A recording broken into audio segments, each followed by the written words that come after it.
Hello folks, Lone Adventurer here. Thank you very much for stumbling your way upon my channel and joining me for another adventure. Today I'm going to be playing through Korg, Scars of Silvos, which is the latest minimalist, simple exploration dungeon crawl solo game from Dungeon Havoc. The designer at Dungeon Havoc is Caleb Engelk. And Caleb very kindly sent me this copy of the game ahead of the Kickstarter.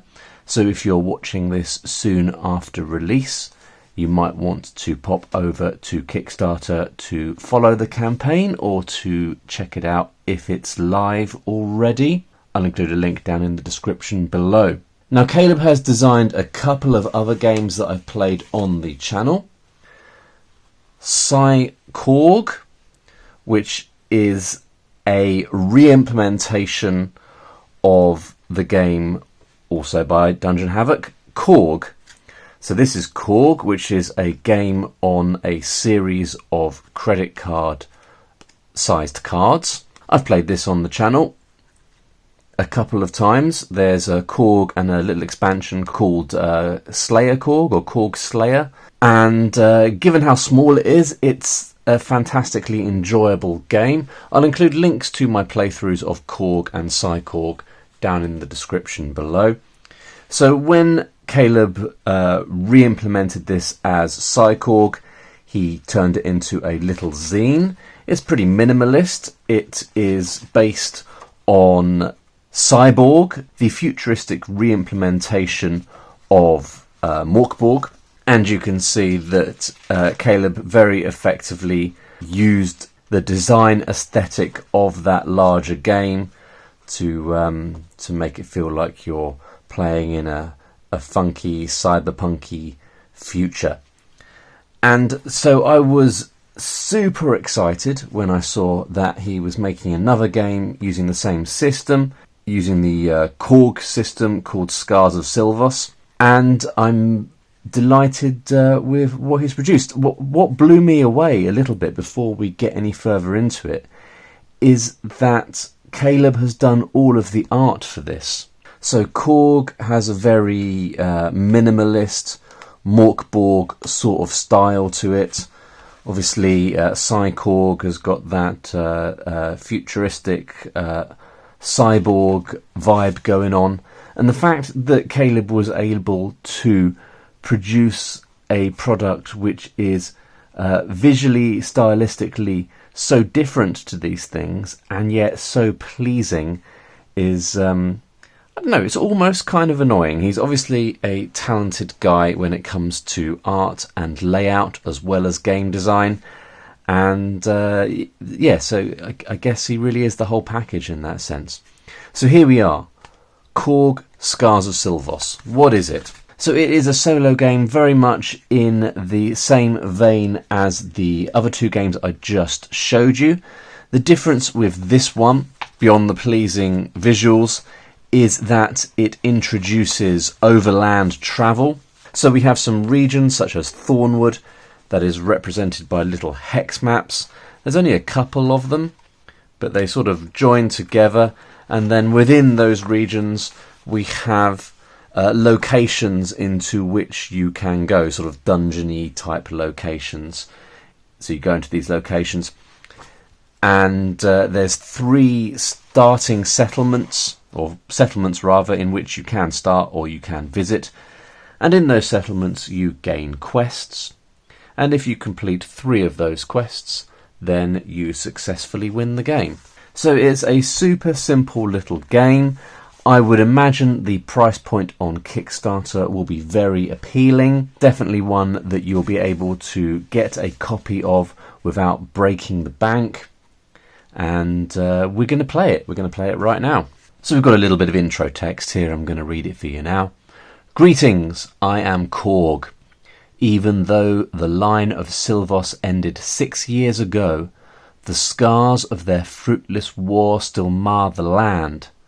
King Korvos now relies on adventurers like yourself to undertake dangerous tasks to better what remains of the kingdom, and he is willing to set you up on a rather pleasant estate for risking your life. To help you survive this brutal world, I have composed this guide of what I have learned on my adventures. My knowledge is far from complete, but hopefully it's enough to help you survive another day. May the fates be kind. So you've got this sort of sense of the zine having been created as a guide by Korg, this character who is sending us on our quest.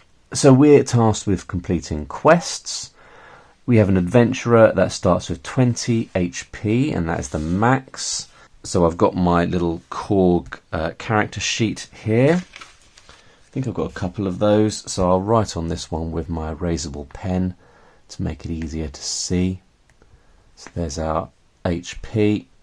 Maybe I'll just pop that in a little box so we keep that as our max. We can carry 6 items. And 1, 2, 3, 4, 5, 6, 7, 8, 9. So there's 9 slots, so maybe you can increase the amount of items you can carry, perhaps. And that includes our weapon and armor. Yeah, I mean that's it for character creation. It doesn't look like we start with any gold. So we've got a starting settlement table here, so we can roll our d6 and see which settlement we are starting in. 6 gives us Oak Run. So in our settlement we can theoretically rest, shop, steal, or turn in a quest, or presumably gain a quest. So we may acquire a new quest, or exchange our current quest for another one. Completing a quest grants a reward, presumably that'll be in the quest details, and you cannot complete the same quest twice. I know there's a penalty for failing to complete a quest, at least I'm pretty sure there was. Maybe that was a different game, we'll check in a minute. We can rest to heal HP or get rid of conditions. We can shop, but we don't have any gold. We can steal. Select an item you wish to steal from the shop. Roll greater than its GP on D6 to successfully steal the item, or take D6 damage and lose all GP. So we could start by stealing straight away, because at least we don't have any gold we could lose. So let's turn to Oak Run. And just to give you a sense of the size of the zine, it's quite modest. We've got a total of 26 pages here. But every single page has been very carefully designed, and I love this little incidental artwork around the side. The maps are very pleasing as well. Look at this little guy, Gollum character. It just looks absolutely lovely. It really feels like care and attention and love has gone into the game. Right, so here we are in Oak Run, a Thornwood settlement. This small logging village has a long history of being on the short end of the stick. They were an easy target for Wulfmere's banditry until King Silvos I killed the thieves. The citizens of Oak Run were then conscripted into his son's war on Dunkirk. Now the ever-marching Thornwood has caged the village within its vicious embrace. In spite of their misfortune, the people here stand tall. So we can leave for Thornwood, turning to page 13. Now, do I want to try and steal something? We've got quite a lot of different options in the shop. I think I'm going to steal something. So we have to roll greater than its GP on D6. So the more expensive an item, the more risky it is trying to steal it. Well, I mean, it's the items that we're going to have more luck are only one-time use. Do I want any of them that desperately? Maybe we could steal a shield. So we've got to roll greater than or equal or greater than? Greater than. All right, so a shield. Let's sneak into the shop. Try and steal a shield. So I've just got to roll greater than 2 in order to steal it successfully. And we failed. So we get caught stealing the shield. And we take 2 points of damage. That's not a good start, but maybe that's what I deserved. But you know, I wanted to try the stealing mechanic at least once. So a quest. Let me just have a quick look at the rules. See if there are any rules for quests. No, there's not really. So it's just acquire a quest. And I think I get to pick the quest that I'm doing. So we can either go for the Goblin Speaker quest, the Stolen Goods quest, the Corpse Eaters quest, or the Lord of Swine quest. I think I'm just going to have a quick read, and then I will just bring you back once I've decided which one I'm going to do. I've only read as far as the first quest, and it sounds quite straightforward, so I think we will go for that one. Might be that I die quite quickly, as is often the case when I play games. But if I don't, I may not play through the entirety of the game, simply because I don't want to give away too much of it ahead of the Kickstarter. But we'll see how we go. We're going to do this one quest, and I'll see how I feel after that. Might be that I come back once the game is on general release and do a full playthrough then. We'll see. So the Goblin Speaker quest. A goblin shaman is using a blasphemous magic to unite the goblins. Little bugger. Kill him. The goblin shaman is in J of Ruined Keep on page 21. So J will be a lettered bit of the Ruined Keep. We will have to get to the Ruined Keep, presumably by going out into Thornwood. I don't know if the Ruined Keep is in Thornwood or if it's in a different location that we'll have to get to through Thornwood. We'll see that in a minute. We've got some stats here for the Goblin Shaman, and it says if you're damaged by the Goblin Shaman, all cleared rooms repopulate. Presumably we'll have to go through a number of rooms to get to the area of the Ruined Keep that the Goblin Shaman is in. If he damages us, there'll be a whole bunch of enemies for us to fight our way through in order to get back out and come back here in order to collect our reward. And the reward is the Shaman's Talisman, a special item. Instead of gaining GP when defeating a foe, you may gain the same amount of HP back instead. That is definitely handy. So this is a good quest to do. So as a reminder, we only need to do 3 quests. So we've got 3 quest spots here. I think this little spot here technically is for the space. So I think that's where you put J, although I'd written it in already. So the quest is Goblin Speaker. The location is the Ruined Keep, J, and now we have a quest. So we can't rest. Oh no, we could rest because we lost some HP, didn't we? So I suppose I could now rest and regain it. Oh no, you have to spend GP to rest, so I don't have any gold, so I can't rest. I can't shop, so really it's time to head out into the world. Try and complete our quest. So we're going to leave for Thornwood by turning to page 13. So here is our map of Thornwood. Let me bring that closer to you so you can have a better look. So we've got a number of lettered locations. We were in Oak Run, wasn't it? So that's Oak Run there, that's where we're starting. And then each location, each hex rather, has a number.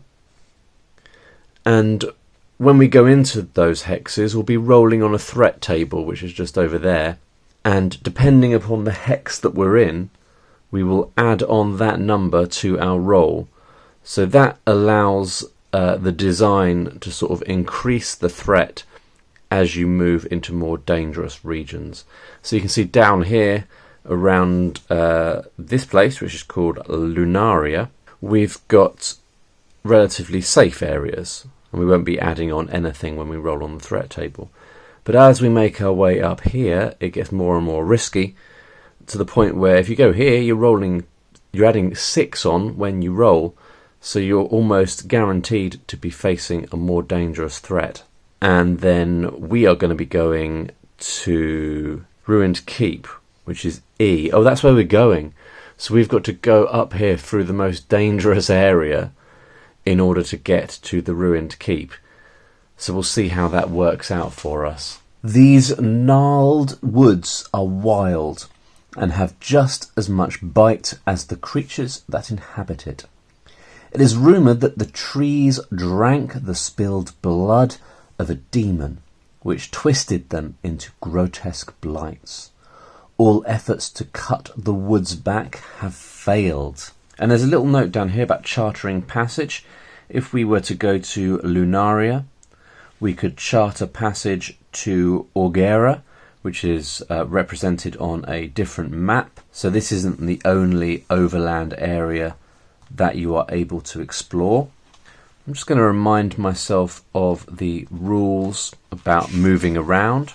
So just to be clear, we've already looked at this page of rules here, which is almost all table of contents and a little introductory bit for character creation, a reminder of how you what you can do in settlements. And then on this page, which has got two quite chunky pieces of art, we've got the rest of the rules, which encompass navigating a region, navigating a dungeon, fighting encounters, and a little bit on conditions. And that's it. That is the entirety of the rules.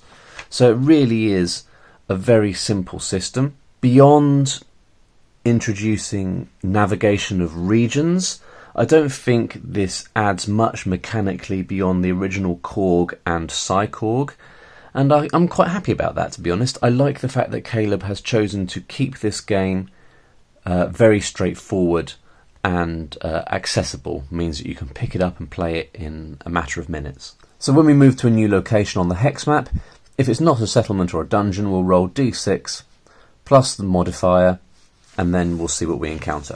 So we're going to move from Oak Run up into this location here, which is +2 on the threat table. So we'll roll our d6 and add on 2.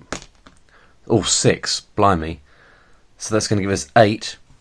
So we are facing a Thorn Blight. So I'm not sure what the P means. Poisonous? Could be. So we've got an X value of 2, damage of 1, 0 GP, and if damaged, we become poisoned. So if we look to the encounters section, we can fight or we can flee. Equipment and conditions can modify the rolls. We don't have any equipment or conditions yet. So to fight, we have to roll greater than the foe's X on D6 to defeat the foe and get the gold. Otherwise, we'll take the damage and try again. And that's it. Mega simple. So we are trying to roll greater than 2 in order to defeat the Thorn Blight. 5. So we have successfully defeated it. We don't take the damage. Unfortunately, no gold from the Thorn Blight, but we survived. So then we're going to move up into this location here, and that is a +4 when we roll on the threat table, which we're going to do now. 5, 6, 7, 8, 9. Oh, blimey. Thorn Cultist, H and P.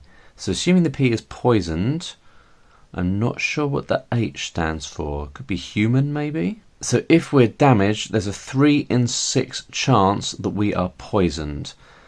But luckily, we've still only got an X value of 2. So we need to roll greater than 2 to defeat the cultist. 5. Fantastic. So the cultist is defeated.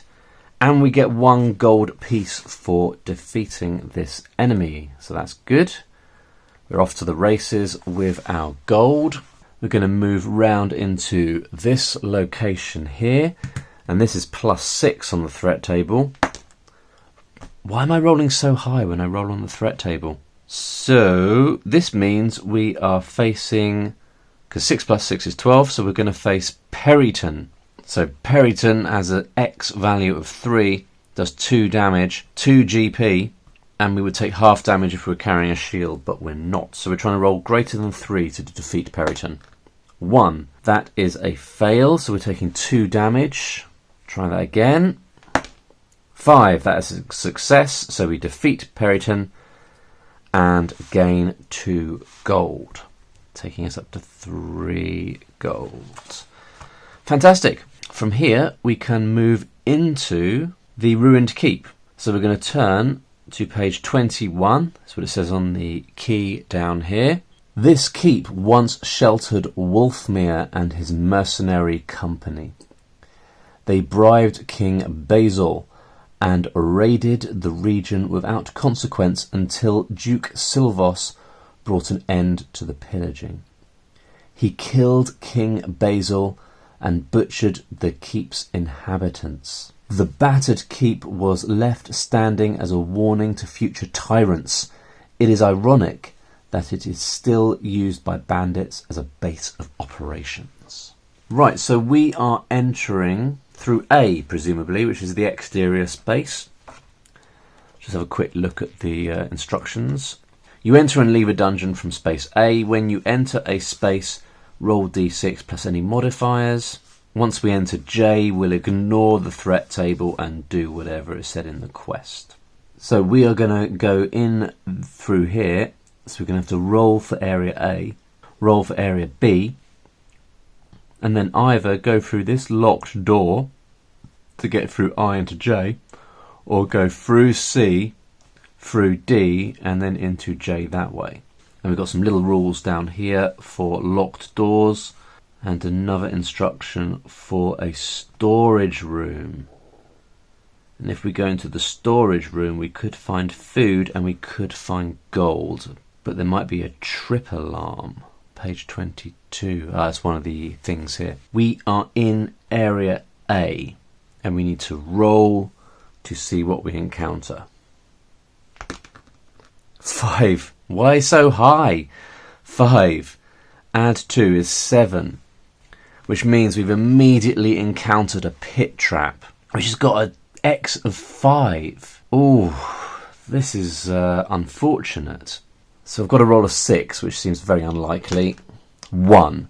So we're taking 2 damage, down to 14, and we are slowed. So I guess, yeah, we've got a little area here, so I can just put an X next to slowed. So that means it's -2 if I attempt to flee, which is quite unfortunate. Moving into area B.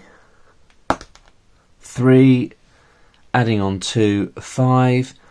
Oaken Thorn. So some kind of enemy called Oaken Thorn. Oh, they're a bit trickier here.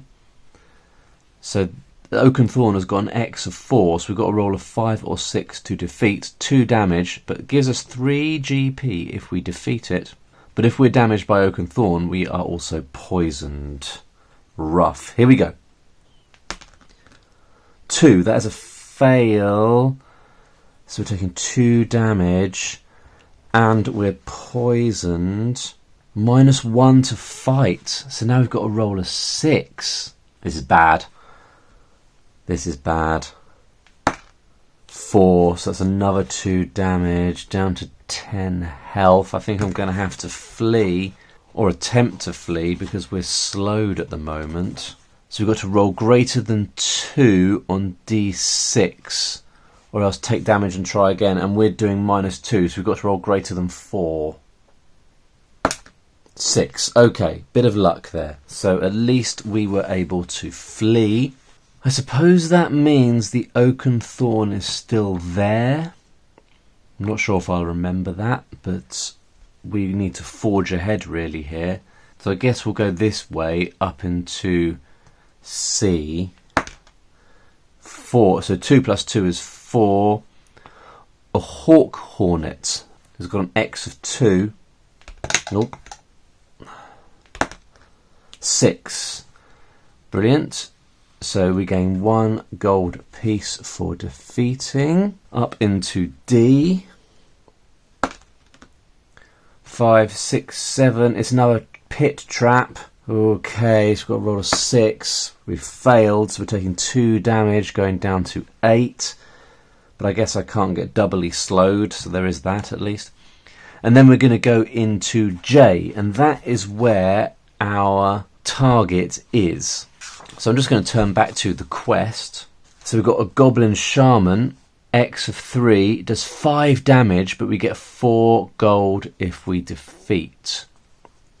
And then we gain that Shaman's Talisman. But do I have to get back? I have to get back to the to where the quest started to gain that. Oh no, I don't. Completing the quest immediately grants the reward. Okay, so I don't have to go back to get the reward. That's good news, because that means that when I fight other enemies, if I survive, I can start regaining health using that talisman. Here we go, attacking.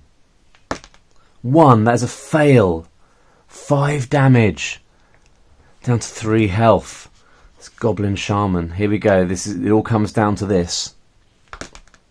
4. That is a success. It's not, is it? Because I'm poisoned. Poisoned is -1 to fight, so that's actually a roll of 3. And that means that I haven't rolled greater than the X, and our hero is defeated. Oh dear. So I wasn't very lucky there. Unfortunately, our hero died deep in the ruined keep. There you go. Not very lucky, but you can see how quick this game plays. You can sit down and play a game in 15 or 20 minutes, maybe half an hour if you last that long. And yeah, I'm ready to play again, really. So I think I probably will. But we'll leave it there for this video, because I think that gives you a good sense of what Korg Scars of Silvos is, and I don't really want to give away too many of the locations and encounters that are in this game. I think it's worth backing and checking out yourself. As a reminder, there's a link in the description below, along with links to my other playthroughs of Dungeon Havoc games. Hope you enjoyed this one, folks. See you in the next one. Bye for now.